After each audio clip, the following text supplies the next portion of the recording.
नमस्कार, मेरा नाम सौरभ शर्मा है और आप देख रहे हैं एलआर भारत। इस वक्त हम तेज प्रताप यादव के आवास पे हैं। आप देख सकते हैं कि तेज प्रताप यादव अपने हाथों में एक स्लोगन का बोर्ड लिए हुए हैं, क्योंकि आज हम आपको बता देना चाहते हैं आज मजदूर दिवस है और मजदूरों के लिए लेकर तेज प्रताप यादव ने अपने हाथों में मजदूरों को वापस लाओ बिहार सरकार, ये मांग कर रहे हैं तेज प्रताप यादव। लगातार पिछले कई न्यूज़ों में हमने दिखाया है आपको कि लगातार तेज प्रताप यादव ये भी कह रहे हैं कि अगर कोई व्यवस्था नहीं है उनको लाने के लिए तो हमें बताएं, हम व्यवस्था कराएंगे। तो हम चलते हैं तेज प्रताप यादव से बात करते हैं, क्योंकि देखिए ये सबसे बड़ी बात ये है कि सोशल डिस्टेंसिंग का फॉलो कर रहे हैं। देखिए ये जो सर्कल है उस सर्कल में तेज प्रताप यादव बैठे हैं, उनके बगल में उनके समर्थक बैठे हुए हैं, उसके ठीक आप पीछे देख सकते हैं तो उनके पीछे समर्थक हैं। यानी सोशल डिस्टेंसिंग का पूरी तरीके से ख्याल रखा जा रहा है और मजदूर दिवस है और उनसे हम डायरेक्ट बात करते हैं। सर, आप लगातार अपने मजदूरों को लेकर बात कर रहे हैं, आज अपने हाथों में भी आप स्लोगन लेकर बैठे हुए हैं। आज तो सबसे पहले मजदूर दिवस है, तो मजदूर दिवस के मौके पे जितने भी मजदूर हैं जी हमारे देश भर में या देश से बाहर भी जाते हैं कमाने धमाने, तमाम लोगों को मैं मजदूर दिवस की ढेरों सारी शुभकामनाएं मैं देने का काम करता हूं। और जहां तक की बात है कि बिहार में और पूरे विश्व में जिस तरीके से कोरोना महामारी जो कहर बना करके डेरा बनाए हुए है, और वैसे सिचुएशन में जो अपने बिहार के जो अपने भाई बंधु हैं मजदूर जो लेबर क्लास के हैं, वो लोग फंसे हैं अलग अलग स्टेट में, अलग अलग राज्यों में फंसे हैं। तो हम ये सरकार से मांग करते हैं और हमने आज धरना भी देने का काम किया है शांतिपूर्ण तरीके से, कोई नाराबाजी नहीं, कोई हल्ला नहीं, शांतिपूर्ण तरीके से हम ये मांग करते हैं सरकार से कि हमारे पास बस का व्यवस्था है और हर एक चीज़ का व्यवस्था है, गाड़ी का व्यवस्था है, बस का व्यवस्था है और सरकार परमिशन देती है तो हम उसको भेजेंगे वहाँ पे, हम मजदूरों को लेकर के आएंगे वापस। डिप्टी सीएम जो है वो कह रहे हैं कि हमारे पास व्यवस्था नहीं है उनको वापस घर लाने के लिए, उसके बारे क्या कहेंगे? सबसे बड़ी बात यह है कि आप धरना बैठे हुए हैं और जिस तरीके से एक संकेत दे रहे हैं सरकार को कि आप मानिए हमारी बात को, आप ये भी कह रहे हैं कि आपके पास बसेज हैं, उनको परमिशन चाहिए, मगर ये सवाल है कि सुशील कुमार मोदी कह रहे हैं कि वैकल्पिक व्यवस्था नहीं है हमारे पास। देखिए वो सरकार में है, सत्ता में है और इस तरीके का बात बोल रहे हैं, जबकि कई करोड़ जनता ने चुन करके डिप्टी सीएम और बिहार सरकार को बनाने का काम किया नीतीश कुमार जी को। तो ये चीज़ सोचना चाहिए कि वो जो भी कुछ हैं, चाहे वो डिप्टी सीएम हो या हाउस के मेंबर हो और या नीतीश कुमार जी मुख्यमंत्री हो, तो वो जनता के बदौलत चुन करके आए हुए व्यक्ति हैं। तो जनता जब फंसी है तो ऐसे सिचुएशन में हम तो सत्ता में नहीं हैं या हमारे लोग सत्ता में नहीं हैं, हम विपक्ष में हैं। तो विपक्ष में हैं तो और सत्ता में अगर हम रहते तो जरूर ये बात हम नहीं बोलते जो इन्होंने बोलने का काम किया। और ऐसे सिचुएशन में इन लोगों ने साबित कर दिया है कि बिहार को किस तरीके से बर्बाद करना है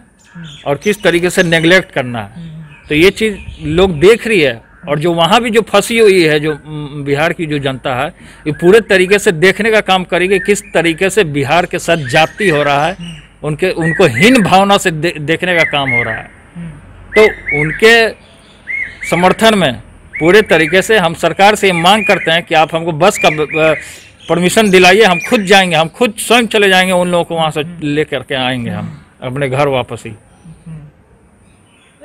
सुशील कुमार मोदी के बयान को आप किस तरीके से देखते हैं? सबसे बड़ी बात यही है कि एक डिप्टी सीएम इस तरीके से बयान दे और राज्य के जो मजदूर हैं, अरे देखिए डिप्टी सीएम की जो बयान है पूरे तरीके से उनकी बुद्धि फेल हो चुकी है और जनता को एक तरीके से समझिए ये गाली देने का काम कर रहे हैं। जिस जनता के बदौलत तो वो बने हैं उसी जनता को ये गाली देने का काम कर रहे हैं। और अब पूरी जनता जागरूक हो चुकी है, इनके बहकावे में आने वाली नहीं, जनता देख ली है इस लॉकडाउन में कि जिस तरीके से नीतीश कुमार जी ने और जो गठबंधन में ये हैं सुशील मोदी जी, तो जनता पूरी तरीके से जागरूक हो चुकी है। आने वाले समय में इनको नोच देगी। ये सरकार मजदूरों की है कि नहीं? क्योंकि आज मजदूर दिवस है। इस सरकार अगर मजदूरों की रहती तो डिप्टी सीएम जो सुशील कुमार मोदी है इस तरीके का बयान नहीं देते। और वो मजदूर खुद ब खुद बोल रहे हैं लगातार कि ये सरकार से कोई उम्मीद नहीं आप रख सकते हैं। खुद ब खुद बोल रही है, तो इनसे क्या उम्मीद रखा जाएगा। तेज प्रताप यादव कह रहे हैं कि सरकार से उम्मीद जो मजदूर रखेंगे वो नहीं रखना चाहिए, क्योंकि देखिए लगातार जिस तरीके से एक डिप्टी सीएम इस तरीके से बयान देते हैं। हमारे साथ में इनके समर्थक हैं आकाश जी। आकाश जी, किस तरीके से आप लगातार जो है कि हाथों में पैलेट लेके जिस तरीके से आप स्लोगन दिए हुए हैं, मजदूरों को वापस लाओ नीतीश चाचा, तो क्या कहेंगे? लगातार बिहार के मजदूरों के साथ और छात्रों के साथ जिस तरीके से नीतीश सरकार ने अत्याचार करने का काम किया, इस आपदा की घड़ी में राष्ट्रीय जनता दल परिवार एकमात्र परिवार है और पूरे बिहार के विधानसभा के जितने मेंबर हैं उसमें तेज भैया और तेजस्वी भैया एक ऐसे नेता के रूप में हैं जिन्होंने बिहार के मजदूरों और छात्रों का दर्द समझा। और हम गर्व से कह सकते हैं इस बात को कि इस दुख की घड़ी में अगर किसी नेता ने अगर सबसे आगे आकर मजदूर और छात्रों की आवाज़ों को बुलंद करने का काम किया तो उसका नाम तेज प्रताप यादव भैया और तेजस्वी यादव भैया है। आज राष्ट्रीय जनता दल के आह्वान पे आज सांकेतिक मजदूर दिवस के दिन हम लोगों ने सांकेतिक धरना देते हुए मजदूर भाइयों को वापस घर लाने के लिए बिहार सरकार से मांग करने का काम हम लोग कर रहे हैं।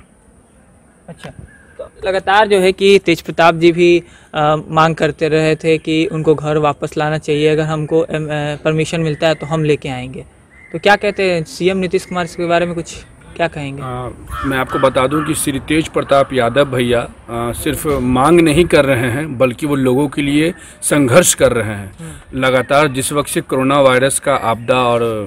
महामारी जब देश में और बिहार में पैर पसारा तो तेज प्रताप यादव भैया ने लालू की रसोई के माध्यम से लोगों तक, भूखों तक खाना पहुंचाने का काम किया। और जब हमारे मजदूर भाई जब बिहार से बाहर जहां प्रांत में फंसे हैं उन लोगों को सोशल मीडिया के माध्यम से, ट्विटर के माध्यम से और अधिकारियों से खुद बात कर कर उन लोगों तक राशन पहुँचवाया, मदद पहुँचवाया। और साथ ही साथ पिछले कुछ दिनों पहले तेज प्रताप यादव भैया के द्वारा सद्बुद्धि महायज्ञ का आयोजन किया गया था और उसी यज्ञ का नतीजा है कि केंद्र सरकार को सद्बुद्धि आया लेकिन बिहार सरकार को सद्बुद्धि नहीं आया। आप स्टूडेंट लीडर हैं और कोटा में बहुत सारे स्टूडेंट फंसे हुए हैं और बिहार से सरकार से आप वीडियो वायरल देख रहे होंगे कि बच्चियां जिस तरीके से नीतीश कुमार से रिक्वेस्ट कर रही है कि हमको घर वापस आने की रिक्वेस्ट करी, उसके बारे में क्या कहेंगे? एक छात्र नेता के रूप में, मैं छात्र राष्ट्रीय जनता दल के एक नेता के रूप में मैं इस बात को बहुत गौरव से कह सकता हूं कि जितने भी कोटा में हमारे छात्र फंसे हैं, जिन लोगों ने भी तेज प्रताप यादव भैया के पास अपने गुहार लगाया है उन लोगों तक हम लोगों ने